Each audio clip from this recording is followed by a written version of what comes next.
Welcome, everyone. It's great to see you at the webinar series organized by LanguageCert. We're delighted that you can join us. Please write a hello to us on the chat. I'm Silvia Karastathi. I'm the head of teacher support for LanguageCert. We're going to wait for a few seconds for colleagues to join, and please write a hello to us on the chat. The chat will be open for our speaker to see your responses, and also we will be using the Q&A for your questions. So if you have any questions, please place them in the Q&A. Great to see so many of you. Thank you for joining us. It's a great opportunity to see all these people joining from all these different countries.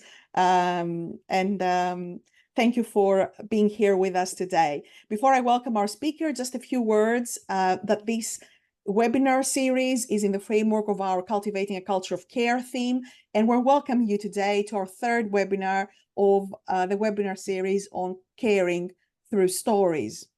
This series is especially developed for language teachers, and we have invited speakers to rethink the value of sharing stories in and beyond the classroom in a world where AI tools can write an original story in a second. Just a couple of weeks ago, we had our online teachers event on empowering creativity through AI, and there we had the chance to look at all these tools, but we also want to hear from another angle. We want to hear speakers that are specialists on kind of storytelling activities. In the previous parts of this series, we had speakers talk to us about storytelling activities for young learners and also the use of film and video stories. These you can find on our YouTube channel. And today we will hear about classroom management stories. In the future, we will hear about stories that raise awareness about the environmental issues. So our expert speakers remind us of the incredible power and value of human storytelling, and also hope will offer us concrete suggestions to get students curious, creative, and active storytellers. So today, it's a great pleasure to have with us Teresa. Teresa, welcome. Teresa Bestwick, she's a teacher trainer and she's a materials writer. She's based in southern Spain. And, speaking to her, she loves sharing kind of activities and simple activities to encourage teachers, builds rapport with learners and between learners. So we're very much looking forward to the session, stories from the classroom, thinking about classroom management. Fantastic. Thank you very much, Sylvia, for that introduction. It's great to see people joining us from so many different countries in the chat. Do please keep adding comments to the chat as we're going through. I've got it open, but I might not be able to catch everything. But yeah, the idea about this is that we'll be sharing some of our own stories as well. Sylvia's done such a wonderful introduction. I don't need to say much more, but here are my contact details and I'll share those again with you at the end. So this session is all about classroom management through the focus of stories. Classroom management covers so many different areas, from how the learners come into the classroom, who sits where, how we set up an activity, how we nominate learners. And I think it would be impossible to cover everything about classroom management within an hour. So in this session, I'm going to focus a little bit more on behavior and how that relates to classroom management, looking at it from this angle of stories. So we're going to look at 4 literary genres. We're going to start out with some horror stories. Then we'll go on to the police thriller, a little bit of young adult dystopian fiction, my personal favourite, and then we'll finish off with some myth and legend. Okay. First of all, though, I think that it's important to remember that not all stories have a happy ending. And I think the same is true in our classes. We all have good days and bad days. We all have moments when things don't go to plan and we wish that we'd done things differently. Our learners, our students, they have good days and bad days as well. And so I think it's important for us to remember when we do have one of those bad days, that it is just one bad day. And we can change things, we can rewrite our stories, and we can develop our character, and we can do things differently the next time around. You know, we always talk about if we have 100 classes and 99 of them go well, we will always remember that one class that didn't go to plan and think, oh, I wish I'd done this, or I wish I'd said that, or I wish I'd responded in a different way. So really just to start out by saying there's no such thing as a perfect teacher, there's no such thing as a perfect learner, a perfect student, and there's definitely no such thing as the perfect classroom. So thinking a little bit about why there might be behavioural issues in the class affecting the class, I'm going to share some of my ideas with you, and feel free to type in the chat as well. Where do you think classroom management issues might come from? So for me personally, I believe that a lot of issues that come up in the classroom are because learners have some sort of need which isn't being met. So, for example, for our learners, it could be that the problem is the level of challenge in the materials we're using, in the language we're asking them to use, in the activities we're asking them to do. And obviously, all of our learners are different. There's no homogeneous class where everything is perfectly pitched for every learner. And so we will have learners for whom the activity is a little challenging and for whom it's a little easy. But I think the danger is that if we do something which is too easy, sometimes our learners can get bored, and then they finish things quickly, and then maybe they start distracting a classmate because they feel like they're not getting the attention, they're not getting the activities that they need to help fulfill their need. So dealing with fast finishers is definitely an aspect of classroom management that we can all think about. So feel free to add in the chat any activities that you do to help fast finishers. One of my favorite activities for fast finishers, I have to hold it in front of my face, is having lollipop sticks. So I have lollipop sticks for different levels, different ages, and all of my lollipop sticks have questions on. So when a learner finishes, I can hand them the box of lollipop sticks. And if it's just one learner, they can start thinking about the questions on their own. Or once two learners have finished, they can start asking each other. Okay, so that's a really nice way that they get some extra communicative practice. And at the same time, it gives them something to do, which is, it's something beneficial. It's not just, you know, asking them to color in a picture or something. It's actually helping them to develop their language skills. I think, yep, we've had a couple of ideas here. So we had extra worksheets, additional tasks. Fantastic. I think when we do fast finisher activities, you know, thinking about asking them to help slower learners or chat. Yeah, excellent. Anything that we do with fast finishers, it should encourage them to see the benefit of it. So, you know, they're not being punished for finishing quickly. They're being given something extra, which is helping them. So then obviously at the other end of the scale, you've got learners for whom the activity is too difficult. And so that can lead them to feeling demotivated and responding negatively to what's happening in the classroom. So that's why it's important for us to get to know our individual learners and to know how we can pitch things to work at their level. Another reason that I think that we might see negative behavior in the classroom could be because perhaps there's a learner who has a special or a specific learning difference which isn't being met. So we talk a lot about students that have dyslexia, students that have ADHD, whether that's been diagnosed or not. Even things like students who need glasses and who are perhaps sitting towards the back of the class. If if you've ever been in that situation where you can't quite see clearly, or perhaps you're sitting somewhere and it's noisy, it can lead you to respond in a negative way to the situation.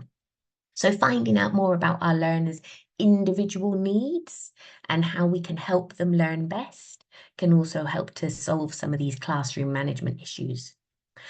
And obviously as well, learners at every age, whether they're young learners or teenagers, they're all in a process of development.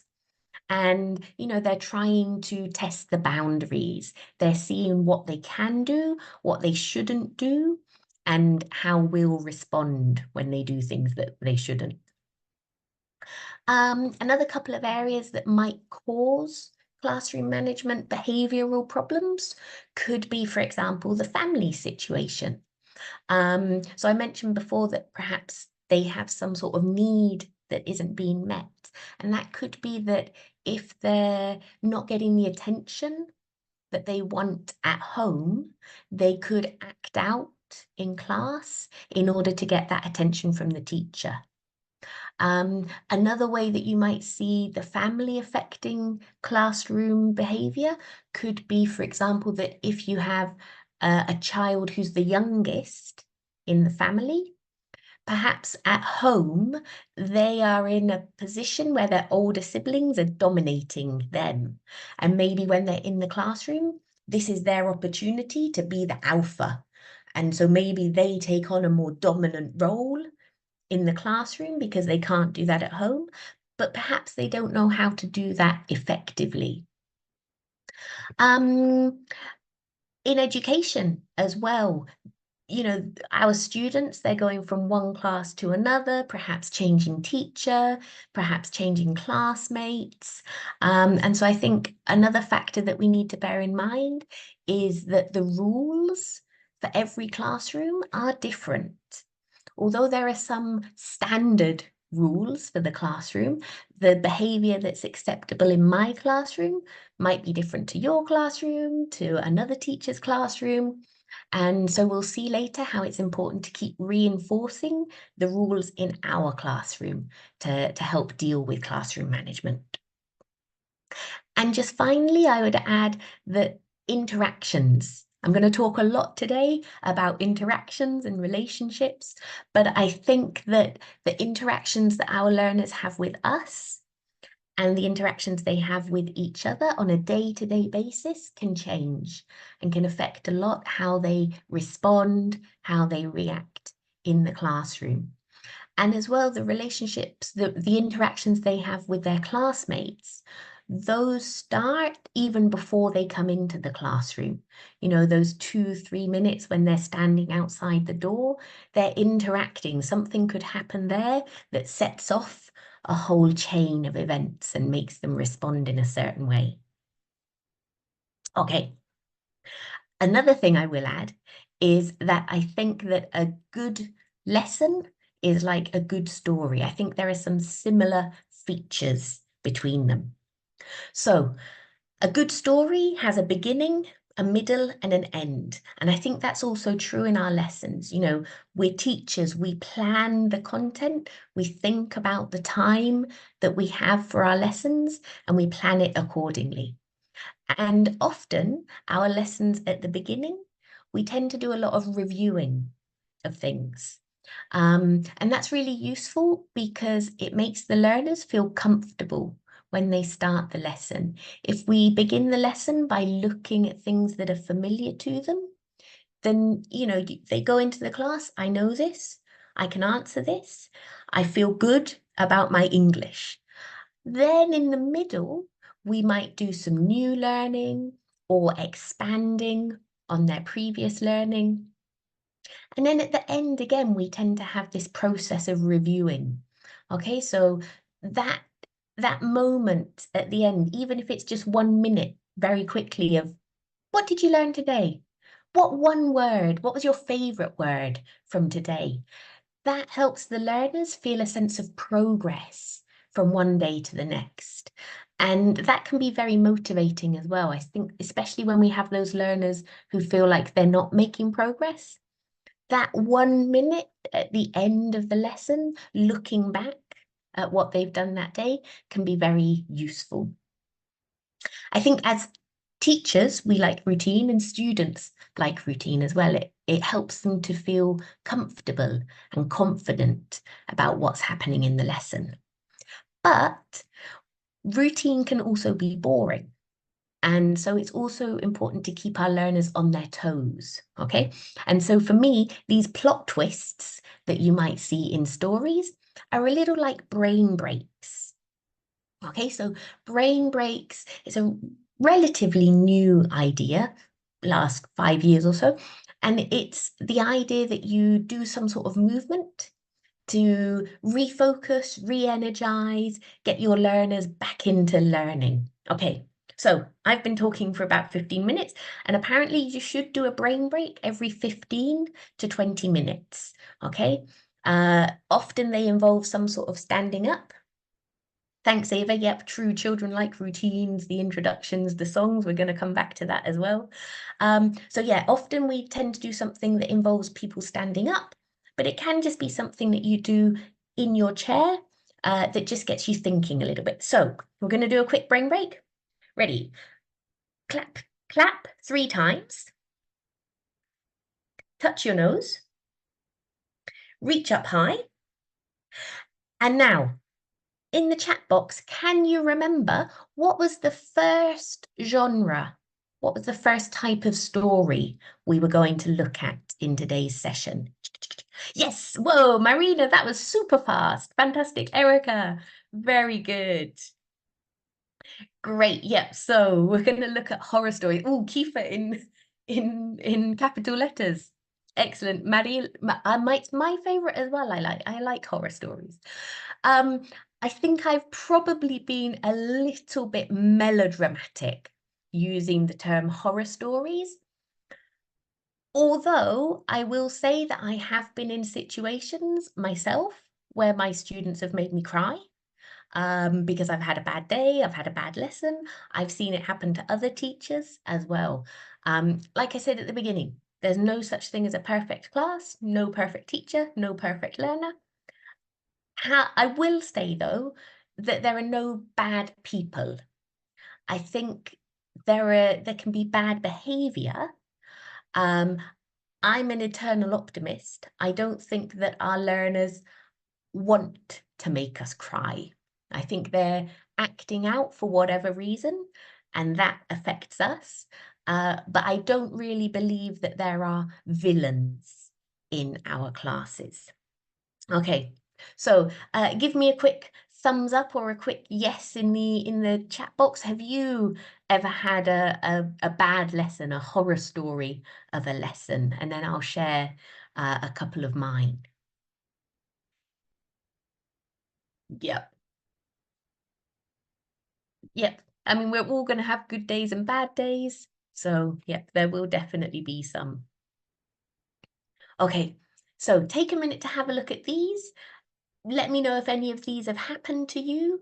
And also, if you want to, let me know how you would respond.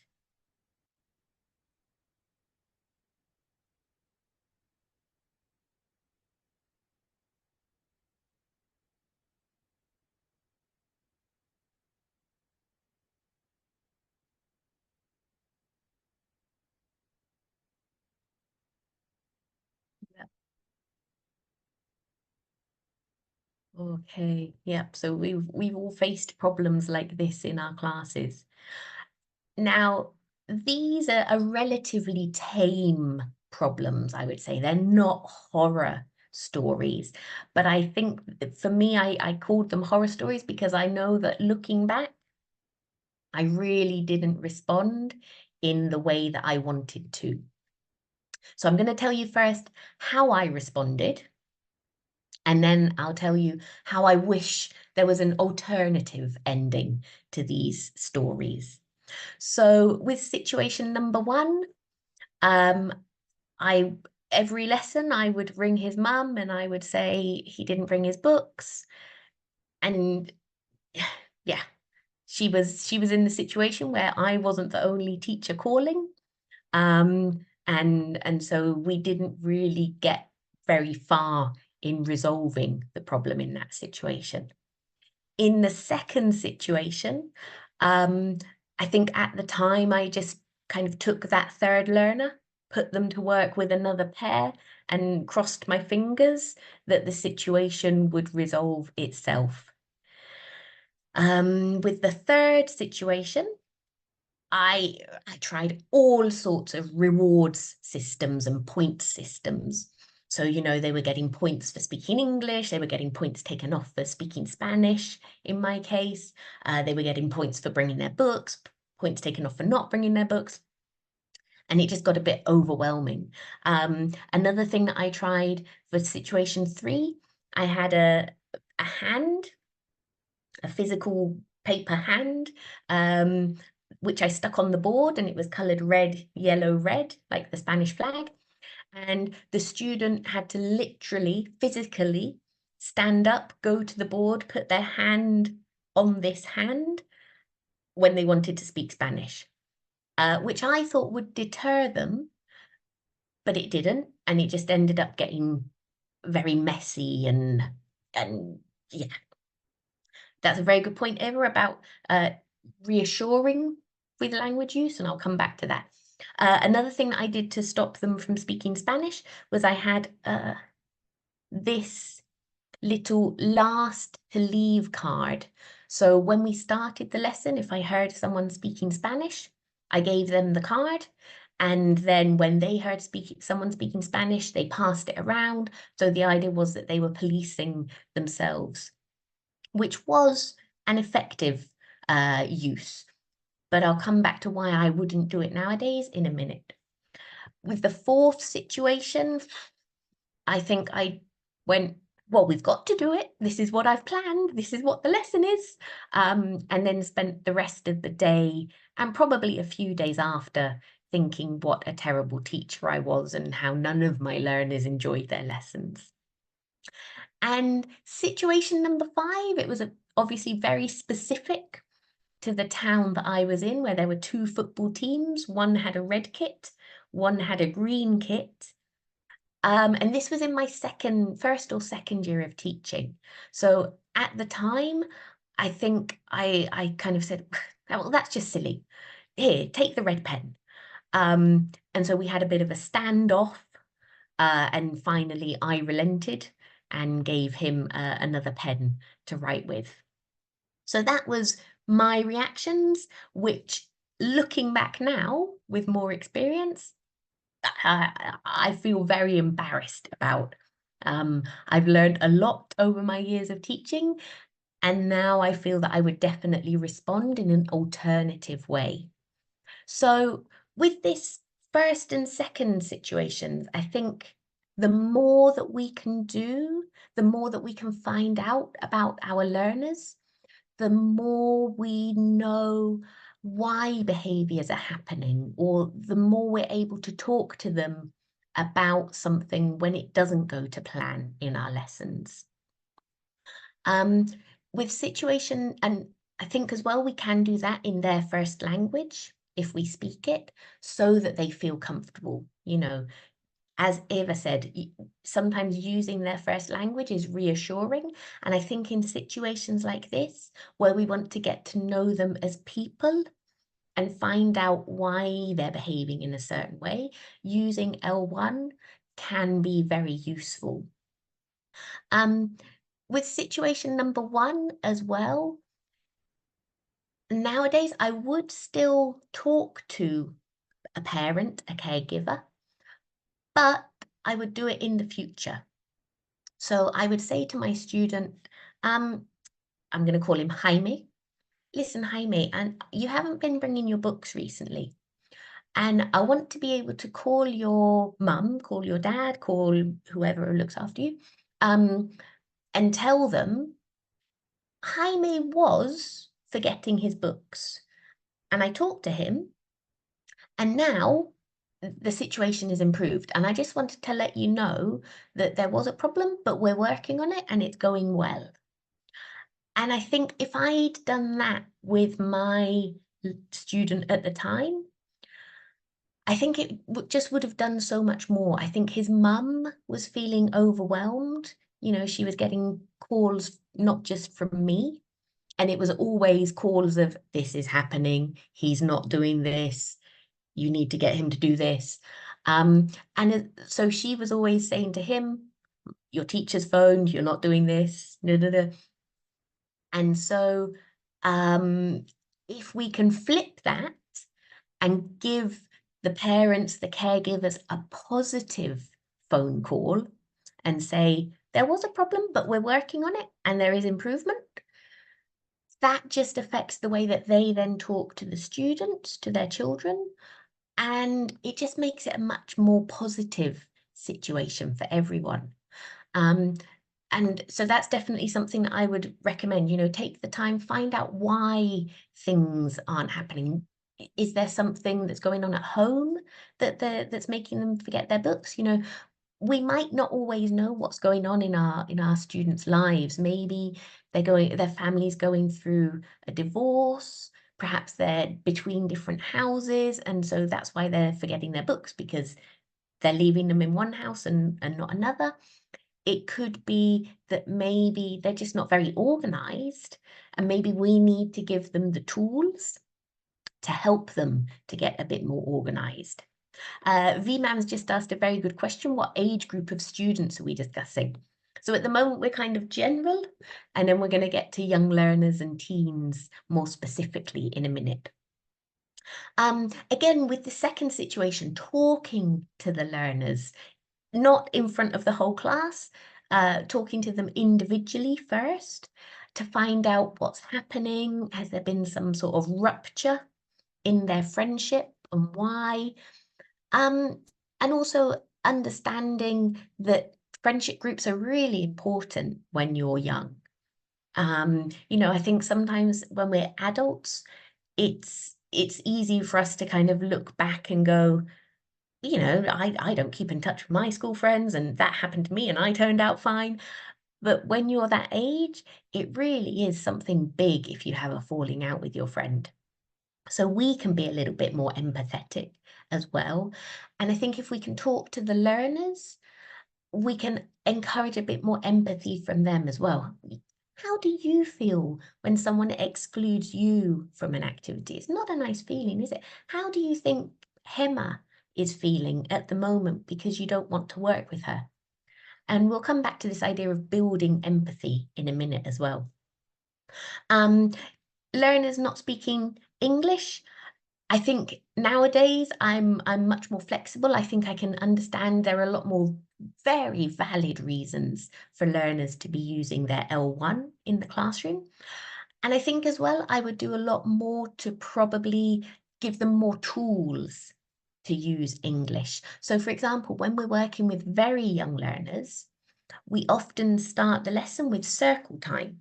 So everyone sits on the floor, we talk about what we did at the weekend, and to be honest, very young learners don't lead very exciting lives. They tend to do the same thing every weekend. So listening to our students, we can find out what those activities are and feed them some key vocabulary. We don't need to expect them to be able to say everything or complete whole sentences in English, but things like, you know, cousins or grandparents or places like the park, activities, football, watching TV.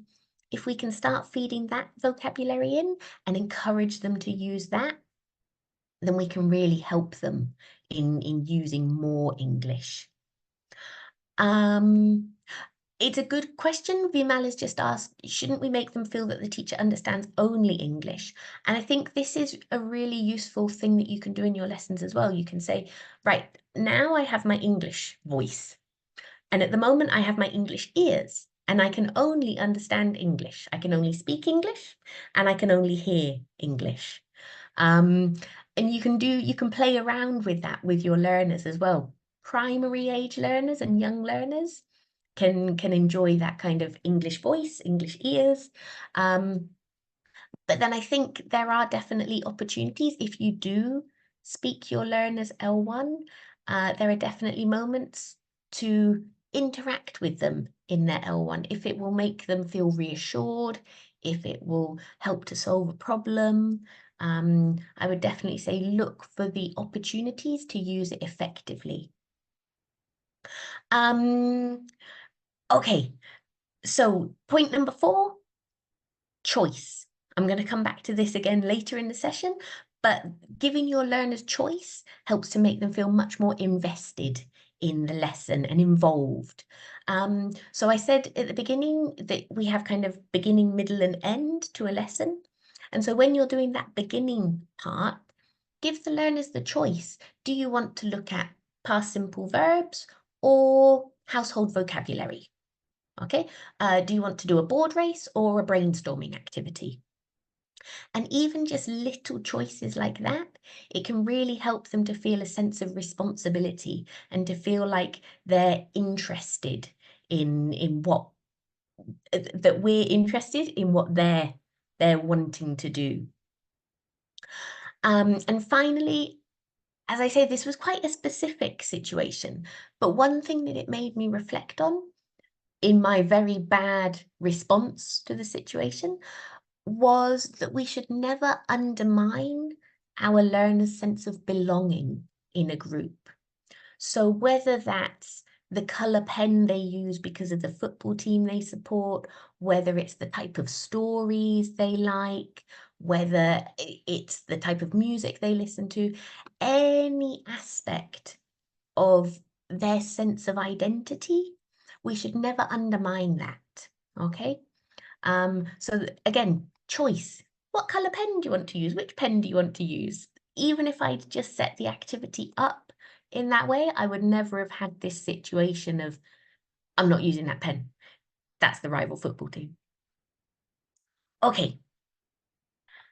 I'm going to have a quick sip of water. So a quick review. Can you fill in the gaps in these sentences? I'll give you 30 seconds.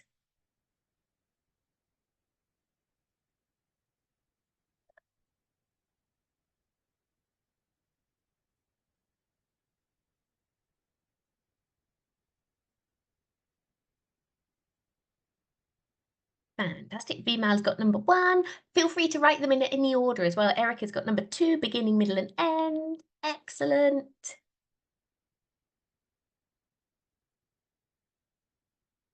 You can even, I'll let you jump ahead to the bonus as well if you like. Take time. Excellent, Erica. For number 3.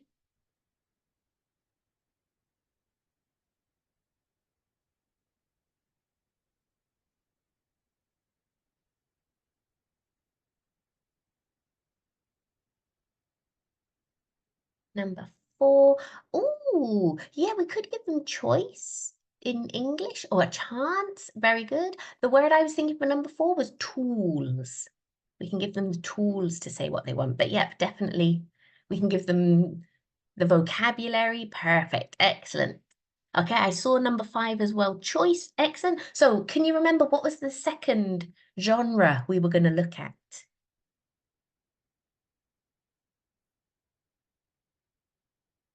For the bonus question.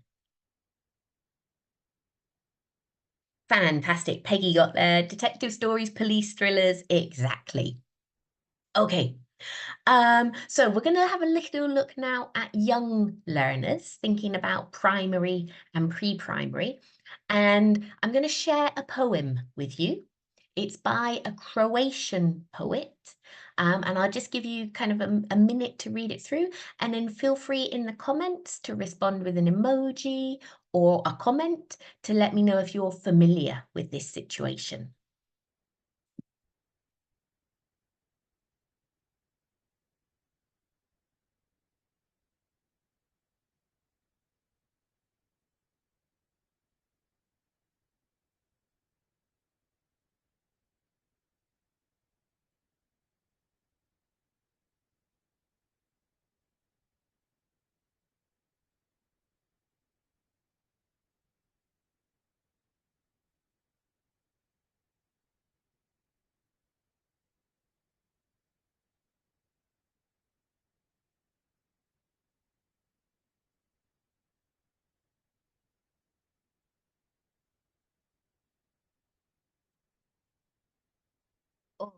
Okay. So thanks to Ivana for the translation, and I'm afraid I don't know how to pronounce the original Croatian poet's name. I'm not going to try because I would probably butcher my pronunciation, but I think this is probably a situation, yep, Eva, I can visualize it clearly. I think it's, if you taught young learners, you've been perhaps not in this situation, but in the situation where something's happened, someone's done something, someone's responded, that person's responded, perhaps someone else has got involved and responded. And so this was my idea of kind of police thriller, that sometimes we have to do a bit of detective work, or we're expected to be detectives, and kind of find out who started it. And I know I've definitely been in situations where I've gone, I don't care who started it, I want to end it, which I think is a very bad response to have, because I think particularly for young learners, they've been told that there are certain rules in the class and people should stick to those rules. And so when someone doesn't stick to a rule, they, it upsets them, as it should. And so for us as the teacher to say, I don't care, just stop, it can be very dismissive, I think. So we're going to have a look at now at some things that we can do to deal with tattling. So when you're in that situation where a learner comes up to you and says, so and so did this, or so and so did that, and obviously for them this is an important issue, they feel that they need to tell you, the teacher, that someone is not obeying the rules. But maybe if you then respond, that's when you get into this situation of, but so and so and so and so, and then that's when you get to kind of, you don't know where it all began.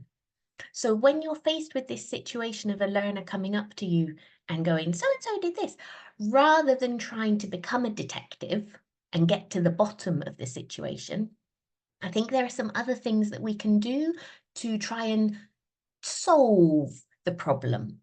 Okay, so first of all, listen to what the learner is saying. I've mentioned before that a lot of these behavioral problems can come from some sort of need not being met, and it could be attention. They could just be needing to talk to someone.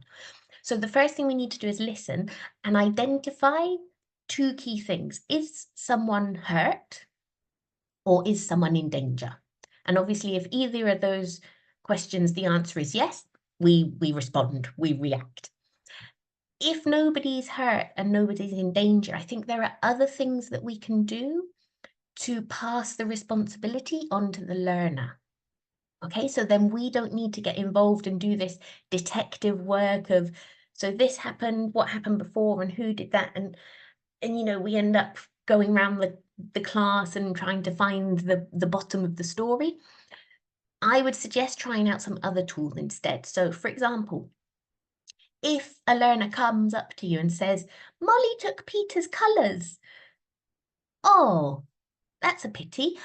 Can Peter use your colours instead? And that, it gives the learner the responsibility. They feel that they've been listened to, which is important. You're aware that there's a problem. You're taking action to deal with it and providing them with a solution. Okay. Yep. Eva, yeah, talk to the learner. You know, I'm going to talk about this a lot during the session, but really the more conversations, the more interactions we can have with our students on a one-to-one basis, the much better relationships we'll develop with them. Another idea is to have, oh, again in front of my face, a tattle monster. It's my dinosaur. Like I said, a lot of the time, students want something, someone to talk to. And we probably all have soft toys in our young learner classes. And to have one toy who's kind of the designated object to tell your concerns to, that can actually have a really positive effect on our learners. I saw this in action as well in another young learner class. They had one of those hearts with the arms that they sell. I've seen them in IKEA, I've seen them in different places. And all the students in the class knew that if they needed a hug, if they were feeling unhappy, if they were feeling angry, they could stand up from their chair, they could go and they could hug this toy at any time. They didn't need to ask the teacher, they could just stand up, they could go and they could hug this toy. And that was a really positive thing. It took a lot of the pressure off the teacher because she didn't need to provide that hug. So the learner's need was being met. They needed a hug, they got one. And it also had a really wonderful impact between the learners. So there was one situation when I was in the class and one little girl, these were only 5-year-olds, she noticed that a boy was unhappy. And so she went and she got the toy and she gave it to him. And he hugged it and it helped. I'm not going to say it made everything better. That's not how these things work, but it definitely helped. And so having those little strategies like that in the classroom can be really lovely. And one other thing that you can do with your learners once they're kind of older primary and teenagers is to have a worry jar. So mine's a happy man. But basically a box with an opening where they can write anything that's concerning them. They can write happy things as well. They can put it in the box. And then after the class, when everyone's gone, you can read their comments. And it's just another nice way as well for students to be able to communicate with you on a one-to-one basis. So you might find that a student will be happy to write about a situation that they wouldn't feel comfortable coming up to tell you about. And it could be that maybe they don't want to say, can I talk to you after class? Because that automatically sends out the message to the other students that, you know, something's happening. Whereas if they write a message and then you've got the opportunity to schedule a meeting with them before the lesson, another point, and talk to them about what's happening. So yeah, I think using different tools can take a lot of the pressure off us and can really help our students feel listened to as well. And we've got another lovely message here just from Eva, that they're invited to draw their concerns. Yeah, definitely. If you've got learners who aren't able to write yet, or you know, any age learner, getting them to use a different format is a fantastic idea. Okay, I'll mention these 3 people very quickly because I've got a link to them at the end, but these are 3 wonderful educators who are doing a lot to build emotional literacy through stories. So Bhavna, she reads stories on her YouTube channel, but she asks reflective questions through them as well. Romina Muse, she did a fantastic session in another group that I'm in about how she uses stories with young learners and then helps them to see how the characters respond and helps the learners think about how they might respond in similar situations.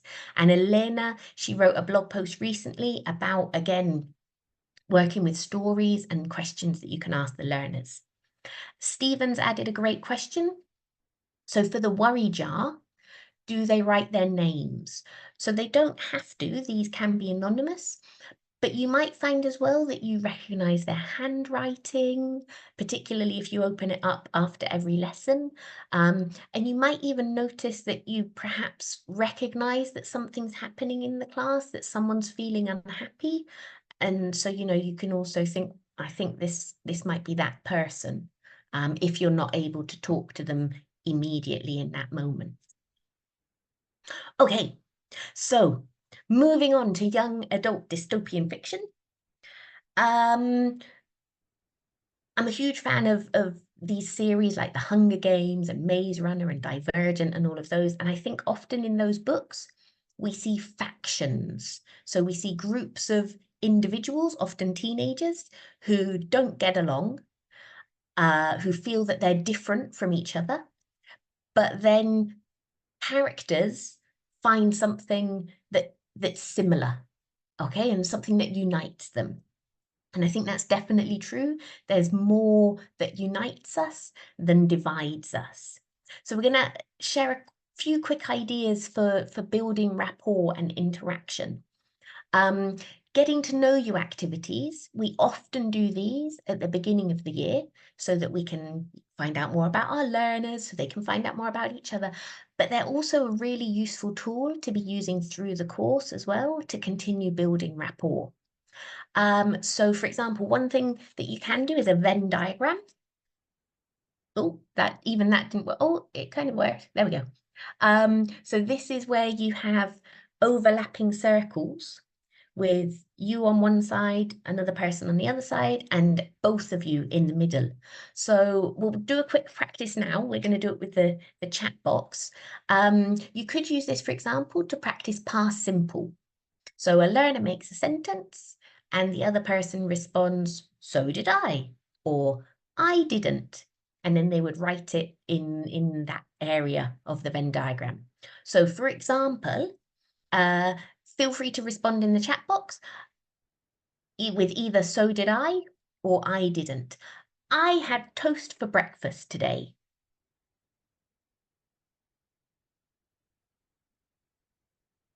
So either "so did I" or "I didn't." I didn't. Okay, so for Erica and for Sumeira as well, we would be in our separate parts of the circle. Okay, and Dieter as well. Oh, no, we had toast. Okie dokie. I went for a walk this morning.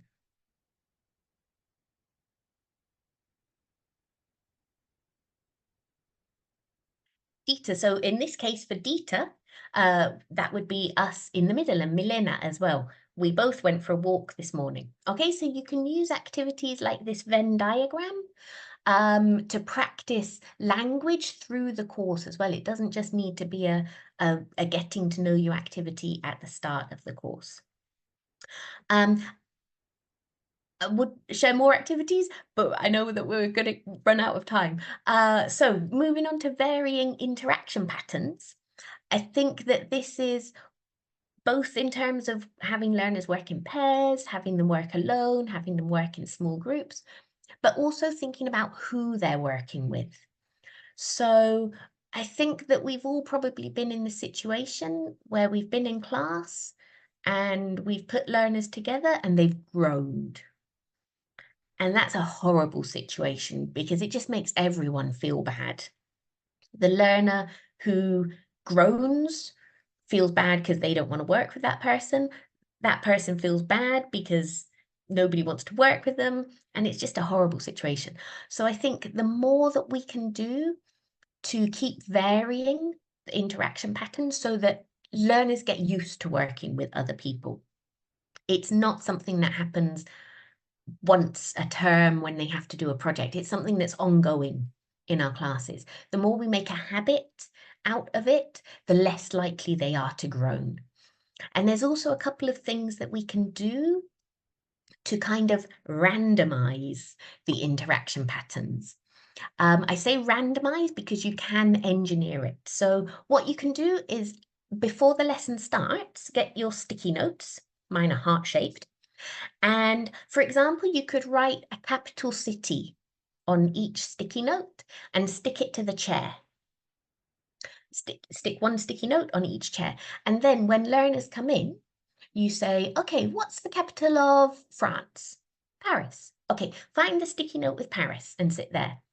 Next learner, what's the capital of Egypt? Cairo. Okay, find the sticky note with Cairo and sit there. So it could seem random, but maybe in your head, you've already thought of who you want to pair together that day. And yes, it's not perfect. Students are still probably like to go when they see who they're sitting next to. But when it happens at the beginning of the lesson, it's very different to if you're trying to change people during the lesson. So I would try and minimize any groaning by getting it out of the way at the beginning of the lesson.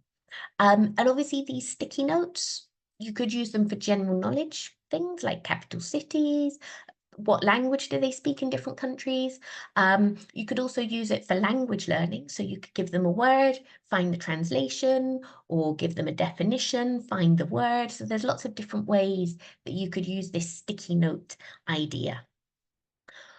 One thing that I have said before about kind of creating a safe environment, safe, comfortable environment, if there are learners that you know definitely won't work well together, again, you can engineer it to keep them separate. And finally, in this section, I think personalizing content, the more that we can do to bring our learners' lives into the lessons, the more comfortable we can make them feel, the more they feel like we're interested in them, and the more they'll be engaged in what's happening. Okay, we won't do the quick quiz because I was worried I wouldn't be able to get through everything. And so I'm going to rush ahead to the last section, which was myth and legend. Okay, so I said at the beginning that there's no such thing as a perfect class, no such thing as a perfect teacher, no such thing as a perfect student. I think that those are the things of myth and legend. However, I also don't believe that we as teachers need to be dragons in order to have good classes, in order for there to be good classroom management, good behaviour. When I first started teaching, a couple of senior teachers would always say, don't smile till Christmas, as though, you know, if you were stern and strict in the whole of the first term and acted very distant from your learners, that would somehow be good, and that then in the second and the third term you could relax a lot more and be more friendly and smile. I don't think that's true. I think if you do end up with a class that isn't going to plan, maybe it started well and it's gone downhill, maybe it's always been a bit of a difficult, challenging class. I think as well, there are no fairy tales. There's no fairy godmother who can wave her magic wand and make everything good again. But we can change things. We can turn things around, but it takes time. So let's have a quick look at some classroom strategies that we can bring in. I talked before about routine, that it's good, but it needs to be dynamic. So for example, with our young learners, having envelopes with numbers on and asking them to choose which envelope do you want, and then, you know, they're involved. It's not just the teacher saying, right, we're doing this and then this and then this and then this. There's an element of dynamic routine. Clear expectations and guidelines. So visual guides can be really useful for our young learners, like have a poster with a red side and a green side. But then it's also really important to reinforce this each lesson. I said before that our learners are probably in different classes, different classroom environments, different teachers. So they need to be reminded of how to act in each situation. So you can have things like, at the beginning of the lesson, do we shout in our classes? Red or green? Red. Okay. Do we throw things in our classes? Red or green? And these are really useful because then if a learner is misbehaving, is breaking one of these rules, you can point to it, and that helps to remind them about what they should be doing. Another thing I'll quickly say is that there's this thing called double processing, where if you give learners a negative instruction, they have to process both the negation and the action. So if you say, don't write your answers in your books, they have to process the two things. Whereas if you say, everybody put your pencil down and think about the answers, that's much clearer for them in terms of what they do need to do. So that's this idea of making the negative positive. And like I said, the more that you can do to learn about your learners, to find out more about who they are as individuals, to build rapport with them, I think the better relationships you'll have with them and the better relationships you can build with each other as well. So very quickly, just to finish, I think our classes can be different genres. They can be horrors, they can be police thrillers, they can be romantic comedies, maybe even. Every class is different at different moments. Planning solid classes helps our learners feel comfortable and confident, and giving them choice helps them feel involved and invested. Finding out more about the characters in your classes helps them develop and grow. And, maybe you can also help them to rewrite their stories. If you see a learner's going down a particular path, having that one-to-one moment with them can be really good. Hopefully this isn't a cliffhanger, but you probably have lots more questions and lots more things to think about. So a bit of further reading. Classroom management, like I said, it's such a huge topic. Any Google search for classroom management for young learners, for teens, will bring up lots of responses. If you scan this or go to Linktree, Caring Through Stories, I've shared some resources for you there. Thank you very much, Katerina and Rodika and Sylvia. I'm very sorry I'm running out of time, but are there any questions to have a look at? Thank you so much, Teresa. Thank you so much. What an incredible job you did to kind of bring the theme to life, the Caring Through Stories theme that, and how you weaved all these classroom stories with the different genres, the horror, the detective, young learners. It was, just and getting us to think about our lessons through these genres as well, and thinking about these alternative endings. I'm sure we all have the horror stories, the detective stories as well. And there was a lot of reflective moments here. Just a couple of questions before from, I think Stephen was interested in the worry jar idea. And one of the questions there was whether these would be, they would write their names on their notes, or whether you would want them anonymous. How would you deal with that? So as I said, I think it can be anonymous, but maybe you recognize learners' writing. So I would always say the worry jar is anonymous because that encourages learners to write things. If they feel they have to put their name, it can be quite off-putting. But say, you can put your name if you want to, that's fine. But yeah, I think you might recognize who's written it or who's in that situation anyway. Yeah. And just in the opening of your webinar, you talked about how we tend, as individuals, as teachers, maybe to stick to the negative stories, and we replay that lesson in our mind. I was wondering if you had any suggestions from your personal experience on how can we overcome this? How can we, learn or condition or train ourselves to focus more on, the great lesson, or on the positive? So I think journaling can be a really useful tool for us as teachers, and it doesn't need to be that we're writing long diary entries every day. It could just simply be that at the end of each day, we kind of write which classes we had and give ourselves a score from 1 to 5 or 1 to 10, for example. And I think, and maybe write kind of 2 or 3 words about each lesson as well. And then at the end of the week, look back and maybe tot up you know, how many positives there were. Like I said, we tend to remember the bad things, but when we've got that physical evidence of, I gave myself an 8 for that lesson, and be positive as well. You know, I think sometimes we're more likely to go, that was a bit of a 6, when really it was an 8. So don't be afraid to, you know, boost yourself as well. Thank you so much. I am mindful of people's time, and we're very grateful of their participation, of their comments, of the wonderful feedback that they're giving us here in the chat. And I want to thank you, Teresa, for being so sensitive and empathetic with children, with learners' behaviors and also teachers' worries. From us here at Language Cert, you will be receiving your certificate of attendance, as always. And you will also see our survey at the end popping up. We really appreciate your feedback.